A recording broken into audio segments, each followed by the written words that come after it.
Aboard! Ladies and gentlemen, boys and girls, baseball fans of all ages, I am Beast Mike. You now ride the train of thought. It's time to talk about the baseball power rankings. We're right before Memorial Day.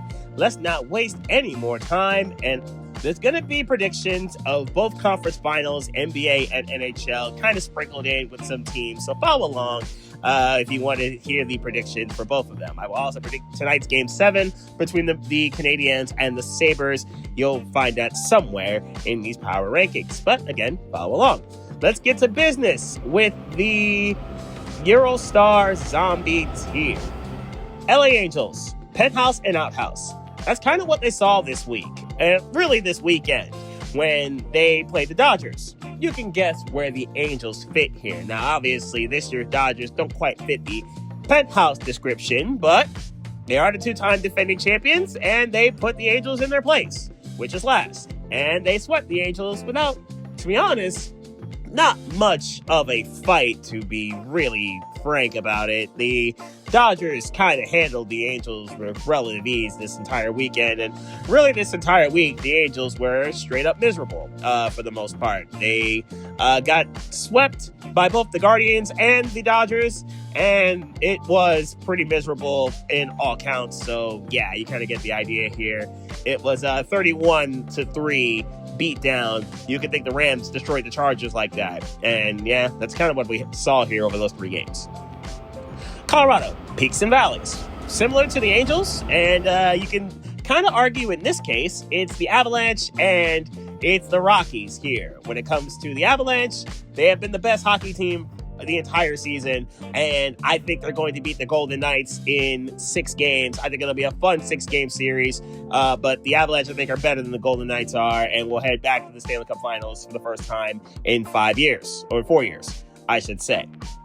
Oh, and the Rockies are pretty bad. They didn't have an Angels bad week, but they had a typical Rockies week where, yeah, they're going to lose 4 of 6, and it's not going to be a all the way interesting type of time period. So at least in the case of the Rockies, the Avalanche exist. At least there's that. Boston saw East best.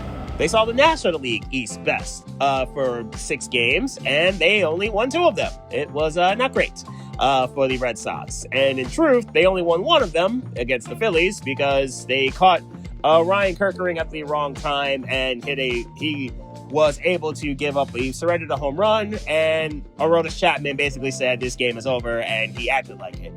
Is there a world where Aroldis Chapman gets traded again? Maybe, and if I were them, I'd highly consider it, considering a closer on a terrible team just does not fit. They have not had the fired managerial bump that several other teams that I put in this tier at my first power rankings have received, but it doesn't feel like they're going to get it either. This is seemingly who they are. A team that has decent pitching, but their offense just doesn't seem to show up. And when things go bad, they really don't have that much of a fight to them. Really disappointing. Houston, good pitching weekend.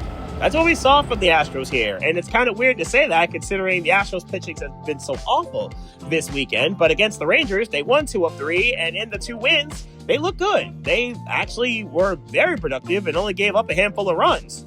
Now, the loss, they got shut out and gave up a bunch, but hey, you win 2 out of 3, you keep stacking series wins, you'll kind of sort of get yourselves back into things. They only gave up 1 run in the 2 games that they won over the weekend in the Battle of Texas. Good on you, Houston, for at least showing some sort of pitching acumen. Good on you there. I still don't trust it overall. Poor Yordan Alvarez. What a waste of a season this is going to be. Kansas City, not showing enough. That's kind of what we saw in the Show Me State battle between them and the Cardinals. They did win the 3rd game, which, okay, fine, cool. You're going into this week with a win. But the first 2 games, it just felt like the Cardinals outmatched you, despite the fact of Bobby Witt being, well, Bobby Witt. And a Salvi Perez home run somewhere over the weekend. At least those happened. But the Royals' offense just not consistent enough, and neither, honestly, seemingly is the pitching. They're just not getting enough done. And it's a shame because, again, Bobby Witt's season probably going to be wasted. He's going to have another very good year. Even if the power is going to be a little bit down, everything else won't be. And it's kind of a shame. Detroit, an awful week. It's not just the Tigers, though there's a reason why the Tigers are here. It's the Pistons, too. Detroit, what was that? Blowing Game 5 and then getting destroyed in Game 7. What was that? That was a downright disastrous week for the Pistons. And for the Tigers, not much better. It was a miserable week. You got swept by the Mets, which I don't recommend under any circumstance. And then the Blue Jays handled you too, and it was just no bueno. We have seen the impact of no Tarek Skubal, and it doesn't seem like there's much of a chance in most games. It is not great, and I guess we're seeing Framber Valdez is doing okay, but it's just not working, except for against the Red Sox. It's just not there, and that's not great. So it's been a miserable last week and change for the Tigers, and without Skubal, it doesn't feel like it's going to get much better. That's a real shame, even though Skubal is about to get a whole lot of money despite the injury. And the New York Mets, baby Met Lightning. I will give the Mets this. I give them credit for showing resilience, showing some spunk to them, and the baby Mets, and by baby Mets, I mean Ewing, I mean Benj, and I mean McClain because he's still technically a rookie.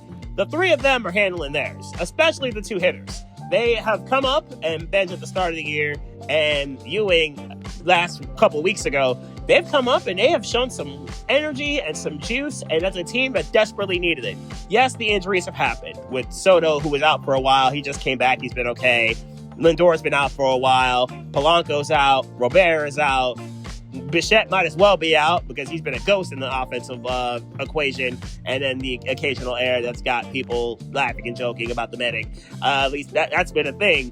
And I will say, even with that, we can also say they fought back and it made it happen. Vientos with a clutch hit. And if the Mets continue this turnaround and truly get things started, that's your catalyst, that's your point. Where your flashpoint, if you will. Vientos' 3-run homer against what was a horrible hanging hook by Bednar yesterday. That was a disastrously bad hook. And then obviously the Clay Holmes injury, that kind of culminates in the pitching staff where he broke his fibula and he's going to be out for a while, if not the full season. A team that's already been pretty rough when it comes to their pitching. In some cases, their pitching stats look good, but they just don't feel that way at different points. And now they lose their SP3 or SP4. Not great. It's just a really, really rough start here. Still, a 5-1 week, and maybe they got their flashpoint when it came to the Vientos home run, the comeback against the Yankees yesterday, the series win against the Yankees in general, and now they deal with a showdown with the Nationals. See if they've got and they can keep this momentum going. If they can, they won't be in this tier. They may be in the UK Pacer Monkey's Paw tier next. San Francisco, pack their bats. Their offense at home seems very alarming and very rough, as we probably know. There's a reason why the Giants' offense is amongst the worst in baseball and has been for pretty much the entire season. Well, on this road trip they had against the Dodgers and the A's, they packed their bats and their bats showed up pretty well. They look respectable. You win 2 of 3 against the A's and you split with the Dodgers. No shame in that. Good on you for that, San Francisco. Especially yesterday when they crashed out against the A's and put up an 8-piece in the 8th. And effectively ended the proceedings with a Bader Grand Slam. Good on you, San Francisco, for having a somewhat respectable offense for once. Do I trust it overall? No, but at least you showed you can actually do this when provoked, I guess. At least there's that. Good on you, San Francisco. Seattle, Cal's catastrophe continues. And yes, he did get a couple of hits on Saturday, which is good. It breaks him out of his slump. Cool, fine. Obviously, the power is not there like we expected it to be. And now he's not going to be there for a minute. He's on the 10-day IL. I believe it was retroactive to yesterday, but he's on the 10-day IL. And so he won't be around for at least a week and change, obviously. Maybe that's what he needs to get himself right. Maybe this 10-day break or so will get him together and kind of get him back on anywhere close to where he was last year, where he was absurdly dominant and the best hitter on the West Coast. I would think Seattle can hold up relatively okay without him because that pitching's still good. But it was not a good week for the Mariners as the Padres mowed them down and swept them for 3 straight. It did not look all particularly great against San Diego over the weekend at all. Miami, mediocre yet concerning. Yes, the Marlins started out relatively well, as we know, but over the last few weeks, it seems like they've kind of come crashing down to earth. Their offense is kind of below average and kind of falling fast, and their pitching is not, unfortunately, keeping up with it. It's not great. 2 out of 3 loss to the Rays over the weekend was also not particularly awesome, considering the one win came in a crash out in the 10th inning on Saturday, where they probably should have won it in the 9th inning, and instead they spazzed out in the 10th. Okay, fine, I guess that happens. Now they've been usurped by the Phillies and the Nationals. There's a reason why both these teams are not in this tier. Spoiler alert. And the Marlins are kind of stuck and left in 4th place. And if they're not careful, they'll be 5th, and soon. That is, of course, if the Mets can keep up this run of form that they had last week. Because if they can, the Marlins are going to be passed, and they're going to be looked at as sellers at the deadline once again, which is not new for them, unfortunately. Minnesota, vintage sports pain. Yes, the Brewers series happened. Okay, cool. They lose 2 of 3 to Milwaukee. That's unfortunate, but the Brewers are a very good team. So, yeah, we can understand that. The other part of this vintage sports pain is what in the world happened with their 2 teams that play the winter sports. First, the Wild. And sure, you got beaten 5 by the Avalanche. There's no shame in that. Colorado's been the best team all year. Unfortunately for them, it's also how you lost. You had a 3-0 lead in the game that could have saved your season, and that's how you go down. It's a pretty gross deal to go down like that. I don't know how Nathan McKinnon scored that goal. That's absolutely wild that he scored that goal, no pun intended. And then, of course, the finish of Minnesota, where in games 5 and 6, they laid 2 straight eggs and looked downright outclassed by the Spurs, to the point where Anthony Edwards threw in the towel with 8 minutes to go. That's an absolutely gross deal. Okay, Minnesota did beat Miami 2-3, which is why they're ahead of the Marlins in these power rankings. But it was a really, really rough week for Minnesota. At least your schedule video was halfway decent. At least there's that for the Vikings. So maybe it's not all bad. Baltimore, Gunnar finally homered. Yes, Gunnar Henderson finally homered for the first time since April 20th. That's not necessarily great, considering we're almost at May 20th. Not great. Anyway, the Orioles' pitching is still awful, and it proved positive once again that their pitching is the inferior of those on the Beltway. That's not necessarily a compliment at the Nationals, considering Washington won 2 of 3, and in the 2 wins for Washington, they one of those wins, especially the Saturday one, they absolutely battered the Orioles pitching. It was not great. Baltimore's bats at least showed up on Sunday. Cool. And for the Orioles' sake, they did win the series against the Yankees. So remember when I said the Yankees only beat the bad teams? This past week, they did not do that, which is not great. So Baltimore at least can hang their hat on beating the Yankees and not evening the score, because they were swept by the Yankees up at Yankee Stadium, but at least getting a series win under their belts against New York. At least there's that. So I guess they'll take that over losing 2 of 3 to the Nats any day of the week, despite the Beltway kind of rivalry that got going on there. Toronto, make or break. This next stretch for the Blue Jays is going to be critical to how they move, I would say, going forward. Good series win against the Tigers. That is fine. That's perfectly fine here. I'm okay with that. But also, the critical part here, and it also did lose 2 of 3 to Tampa Bay, but no shame in that. The Rays are really good. The critical point here, I will say, for Toronto is like this. 4-gamer at the Boogie Down against the Yankees, and then 3 against the Pirates. If you can get 4 of these 7, I will feel relatively okay here. Get 5 of 7, I will feel far better about your chances, especially if it's a series win against the Yankees, who are not looking great lately. Can you strike while the iron is relatively warm, as the weather will be relatively warm coming up for the Blue Jays? But the only hockey game on this evening, obviously, is Game 7 between the Canadiens and the Sabres. I might as well talk about it here because, let's face it, Montreal is the only Canadian team standing. This is obviously the only Canadian team in baseball. And then with the Sabres, they are friendly/unfriendly neighbors, if you will. And besides, Toronto did play a full season in Buffalo as for their home games. It was obviously the COVID year, but we ain't talking about that right now. But what we're talking about is how I think this is going to go down. I think Buffalo wins this game 4-3 in overtime. The goaltending in this series has been kind of bad on both counts. There have been games where both teams have hung at least 6 pieces. Buffalo hung an 8 piece. Granted, 2 of them were empty netters. But Buffalo hung an 8-piece combo against Montreal in Game 6 in Montreal, despite the Canadiens being up 3-2 and a 3-1 lead in that game for Montreal. This goaltending's been rough. I think it'll be a little bit of that tonight as well, but on a lesser scale because of the physicality that both teams love to play with. Give me 4-3 Buffalo in overtime. And I think they will go on to face the Hurricanes in the Eastern Conference Final. We're going to go west with the last team in this tier, Arizona. Carroll and Vargas. That's the good news here about this offense. Corbin Carroll is doing his thing as you would expect. And Vargas at first base was holding it down for Arizona and leading the team in most of the other categories. Now, the Diamondbacks did what they were supposed to do when it came to the Rockies. They won 2 of 3, as they should, as any competent team would do that. Imagine being a fan of a team that got swept by the Rockies in any way. I don't recommend that. But anyway, Arizona did go 4-2 this past week. Fine, cool. You lost to the Rangers in 2 of 3 in that series, but at least one of the games was a 1-run game. Okay, fine. Understood. It just doesn't feel like Arizona's got enough juice to deal with the teams in the National League, especially those that are starting to turn it around and get hot. If their offense can stay where it is, or at least get better, maybe that'll change my mind. But until then, I just don't see it. Not enough of it anyway. Let's take the California Zephyr to playoff tier. Texas, Spurs in 6. There's a reason why the Rangers are in this tier and the Diamondbacks are in the last tier I just talked about, that series. Texas won 2 out of 3. That's why you're here. The Rangers, unfortunately, did lose 2 of 3 to the Astros. I don't recommend that. At least the last game wasn't all that bad.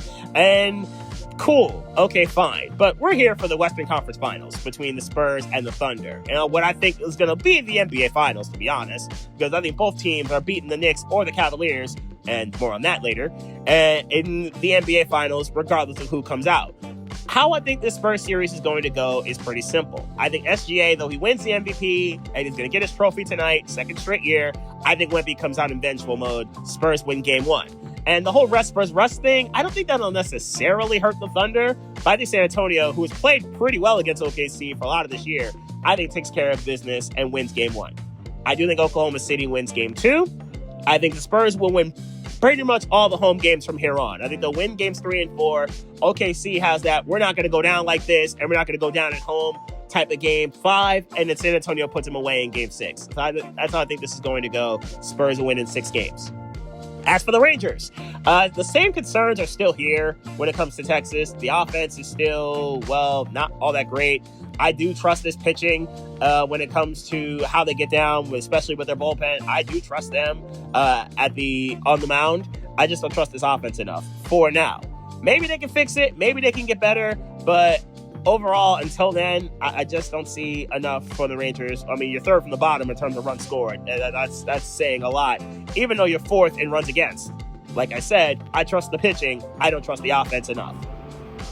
Washington, best and worst.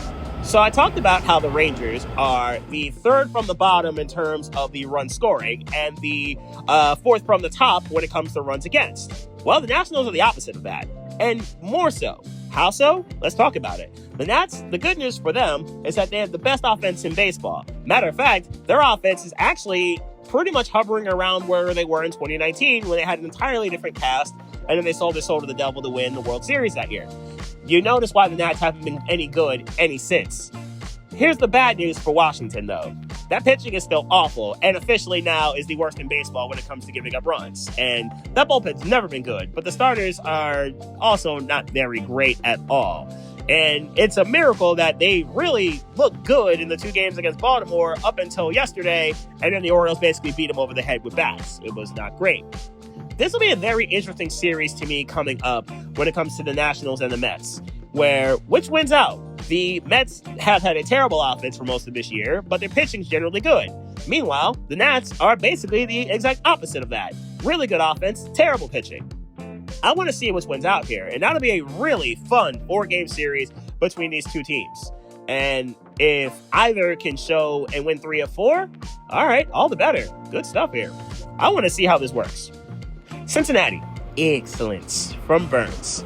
And that's where we are with this Reds team. They have an outstanding Cy Young candidate because Burns has been absolutely brilliant this year and is pretty much in a bar-for-bar battle for ERA title. He will be pitching this week against the Phillies, which is going to be fun to watch. He actually gets the game tomorrow. Burns has been downright brilliant. Chase, and we'll see if his middle name actually has an M in it. Maybe Chase Montgomery Burns. I guess we can go with that. Maybe Chase Bank Burns, because he's about to rake in a whole lot of bread if he keeps this up. And you know what, though? I will say about Cincinnati. He's really helping them keep it together on the staff, because I didn't trust it up until after the Hunter Green injury. And now the fact that they have a viable pitcher that's looking like a Cy Young candidate so far, that is very impressive. Again, the pitching isn't great, aside from him.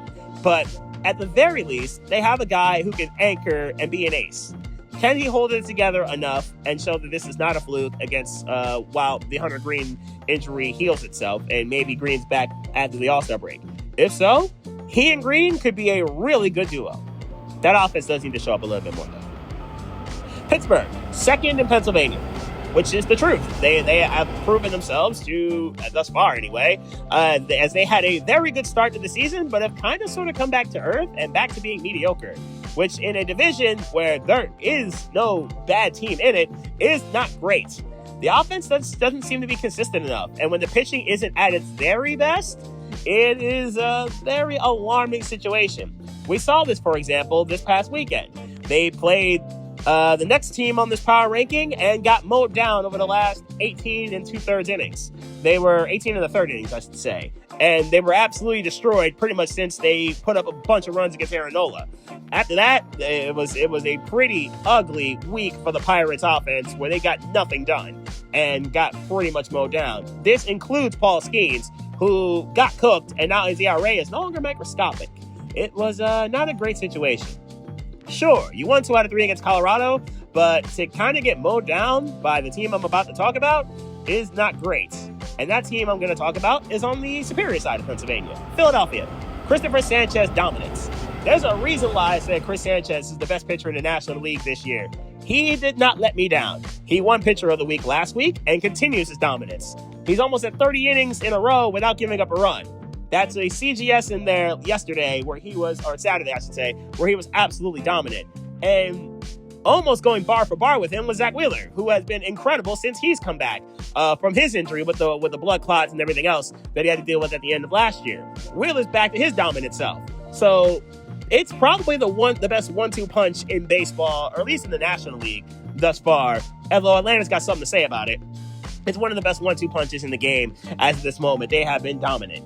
Now, the rest of the rotation is feast or famine. There's no question in that. You'll get good Nola, you'll get bad Nola. You'll get good Painter, you'll get bad Painter. You'll get good Luzardo, you'll get bad Luzardo.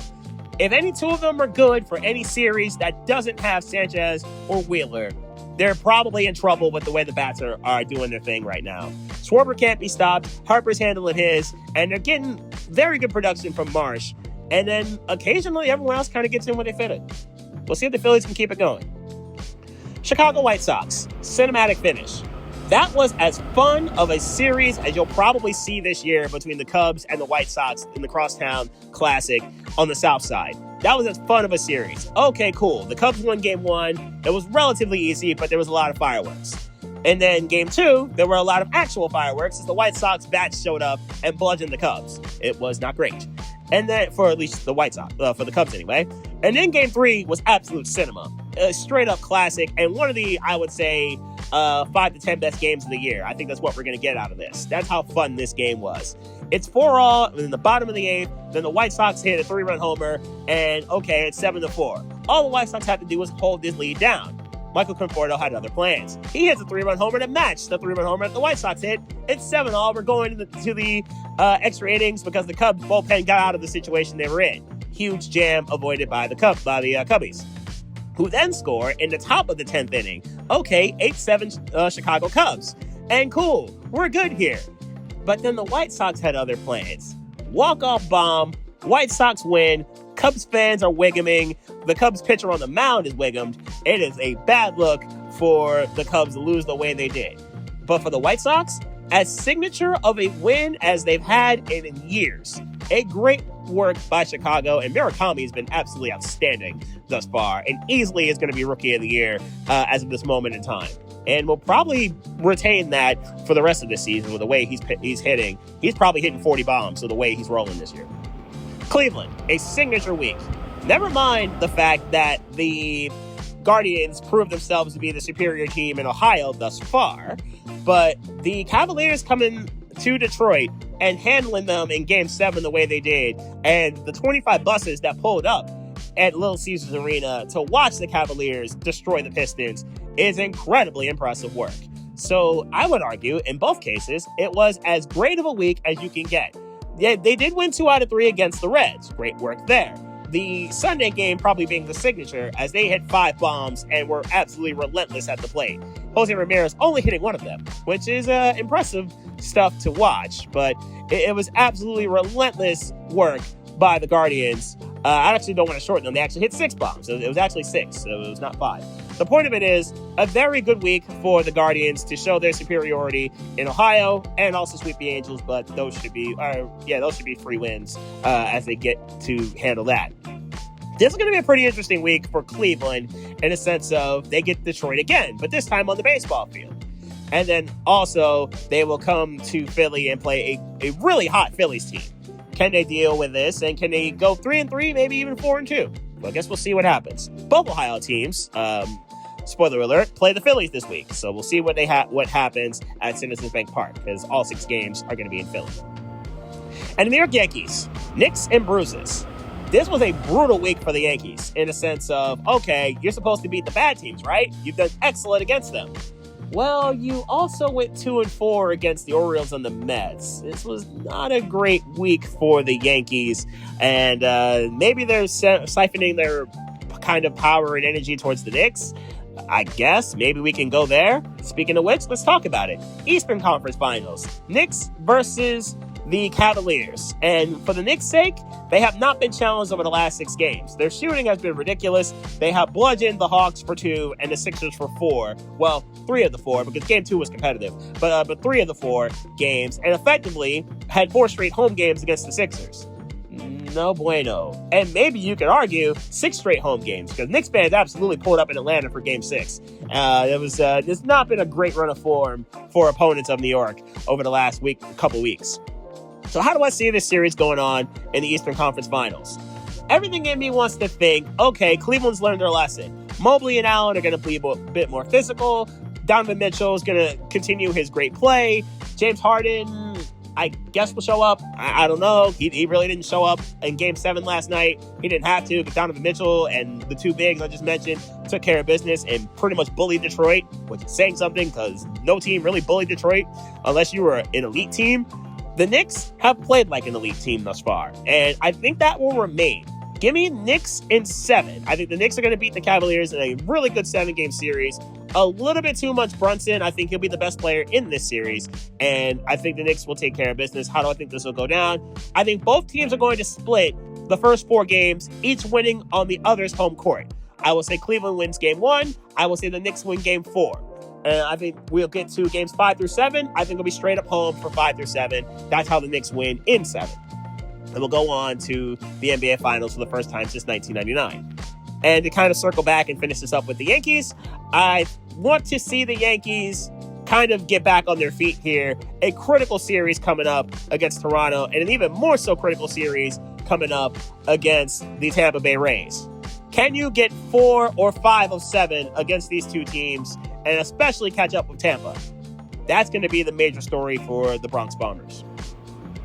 And let's go to the VSOE title tier. Sacramento, barely at 200. That's where they are when it comes to the runs, and that, to be honest, is really surprising, to be frank. They just got there with the 1-1 they scored yesterday. They gave up 10, though, during that same game. That's something I don't recommend. But still, it's a little surprising that that's where they are, and we're midway through May, or I guess towards the latter half of May.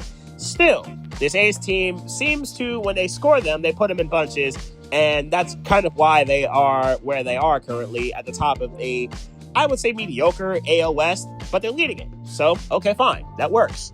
I still trust this offense to continue to ball out. You already know the names, like Langoliers and Roker and Kuntz and all those people. But I do want to see a little bit more from the pitching, especially on the road, but I do want to see a little bit more from the pitching. They actually have a losing record at home, which is a little disappointing. I just want to see a little bit more pitching. And with that, I think they will be just fine if they can get it. LA Dodgers, harder to judge. And it's really about this week, to be honest, for Los Angeles, at least the defending champion side of it, where, okay, they got 3 free wins against the Angels. You're supposed to do that if you're a very good team. And they split with the Giants, which I think is more so about the Giants than it is the Dodgers, because San Francisco's playing a tad better over the last couple of weeks or so, I would say. At least the last week and a half or so. Dodgers-wise, all right, kind of get through when the lulls that is May and June, I would say, and then maybe you'll turn up in July or past the All-Star break, perhaps. But this series coming up is a little vital, really this week is, to be honest, is very vital to keep up with the kind of higher tier teams in the National League. If so, okay, the Dodgers will be fine. If not, I think we'll all look at them like, are you guys okay? I want to see a little bit more from Shohei, especially at the plate, though. He has not been the typical Shohei standards. At the mound, fine. At the plate, not as great. Not as great there. St. Louis, PD Pablo flows. Did you see the Show Me State series with the Royals this past weekend? And it kind of sparked a trend and a really cool vibe that the Cardinals are putting up. There was like rows deep, like 10 or 12 rows deep of Cardinal fans just waving their shirt around, similar to P.D. Pablo's the North Carolina song with the really dope beat that he had, where everyone's taking their shirt off, moving around like a helicopter. The beat is dope, but the whole vibe of it is actually crazy, and it really, I would argue, the fans up in St. Louis really powered them to win that series against the Royals and winning 2 of 3. And they had the good series against the A's and a bar-for-bar series with the Padres. The Cardinals have really played some solid ball as of late. A critical series with Pittsburgh awaits them coming up. So I'm looking forward to seeing what happens with them in Pittsburgh. And they avoid Paul Skeens, because obviously he pitched yesterday.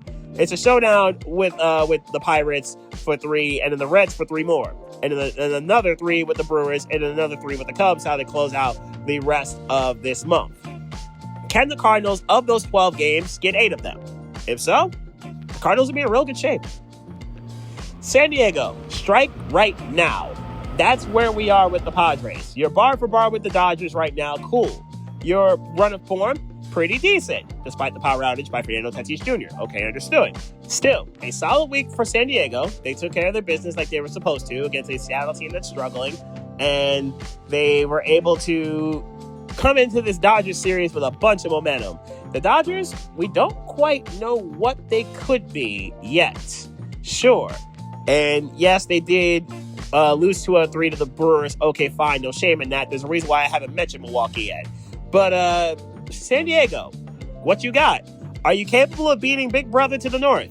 That is going to be a vital question over these 4 games. And I think a really great early test for the Padres.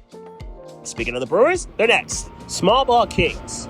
Yes, Milwaukee's offense is very good at providing the small ball. Very good at doing the little things right. Their offense doesn't make too many mistakes. They get on base at a very good clip, and they generate runs. All right, cool stuff. They're top 10 in the producing of the runs category. None of them are really by the home run. They're not really great at that, and here's some context for that. This past week, the Milwaukee Brewers hit 4 home runs. Kyle Schwarber did too. And obviously, Schwarber being just one individual, one very hulking, strong individual. But the fact that Milwaukee has 30 home runs as a team and Schwarber himself has 20, that's not great. Now, no, this isn't to say that Schwarber is going to out-hit the Brewers when it comes to hitting bombs. But the fact that that's where we are right now, where Schwarber would be far and away the leader in the clubhouse, and I'm not sure any Brewer's going to get to 20 bombs before the All-Star break, that's a really rough situation. Still, the Brewers' bread is buttered because A, they do the small things, and B, they can pitch. And as long as they do that, Milwaukee will be just fine, even without the power. Chicks do dig the long ball, but the girlfriends, or I guess significant others, if you will, they will also dig the pitching. That works too. Chicago Cubs, a missed opportunity. And by this, obviously, I mean the series ender against the White Sox and the cinema that game was. It's a missed opportunity because it could have been a 3-3 week. And I think we'd think a little bit better of the Cubs for them to hold it together. And instead, they gave up a lot of bombs in the last 2 games of the series against the White Sox. And they lose 2 of 3. And what could have been a pretty good week for Chicago, at least to have a 3-3 mark. Okay, you lose 2 of 3 to Atlanta. Not great. Cool, but no shame in that as long as you don't look awful. Their offense did look bad for a game or 2 against the Braves. But at least they won the last one and looked way better than previous. Okay, there's that. I think Chicago will be fine. They kind of had to cool off at some point, considering how white hot they were for the previous 2 or 3 weeks before this, where they couldn't be stopped and were surging to the top of the National League in general. But this series with Milwaukee is going to be incredibly crucial. 3 games in Chicago. Let's see what's happening as game 1 will start in about an hour or so as of this recording. Tampa Bay. Efficient, not flashy. The Rays, like the Brewers, aren't going to beat you over the head with their bats in terms of the power game. They're just not built that way.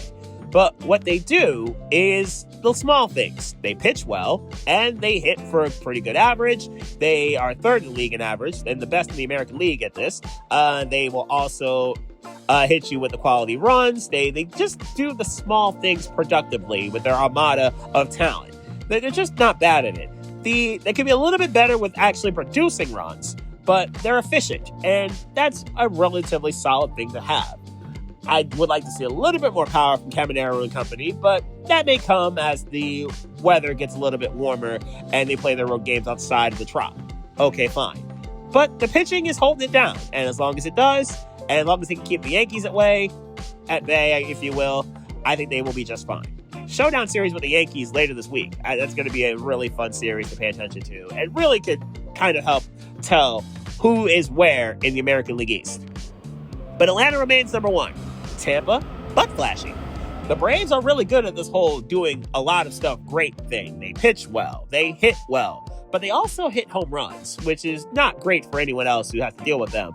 The runs they score, well, they're second. They're second in the National East, but they're second. Home runs, they tend to hit a lot of them. They're first in the East and in the National League for that matter. They tend to hit a lot of bombs. They also pitch grossly well. They're the best in baseball at ERA. That's not great for anyone having to deal with them.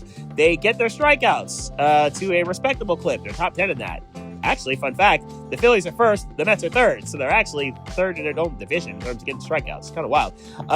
The whip, they're second. Very good at that. Opponent's batting average. The Braves, in theory, you would think would rank well. So well, in fact, they're the best in baseball at it. The point is, Atlanta does a lot of things well. They're Tampa in a way, just a whole lot flashier at it, and in a much cooler ballpark. Until the Rays basically steal the ideas of the battery, because let's face it, every team is going to steal the battery idea and have a much cooler ballpark for their sake and their fans in a few years. But anyway, Atlanta's the best team in baseball, and they have been as such pretty much the entire year and have crushed all challengers before them far and wide, whether they be Cub or Dodger or anyone else for that matter. And there you have it. That's this week's Power Rankings with the predictions of the 4 conference finals in the 2 winter sports. Next week, I will probably talk a little bit more of those conference finals in these Power Rankings, and there may be a video predicting all of them formally. That may drop tomorrow, though. We'll see how that goes. Obviously, recapping Game 1 of the Western Final between the Spurs and Thunder in said video if it drops. What's guaranteed to happen, however, will be next week's Power Rankings, either Monday or Tuesday, and the Zombie Tier will be the first stop of my next train of thought.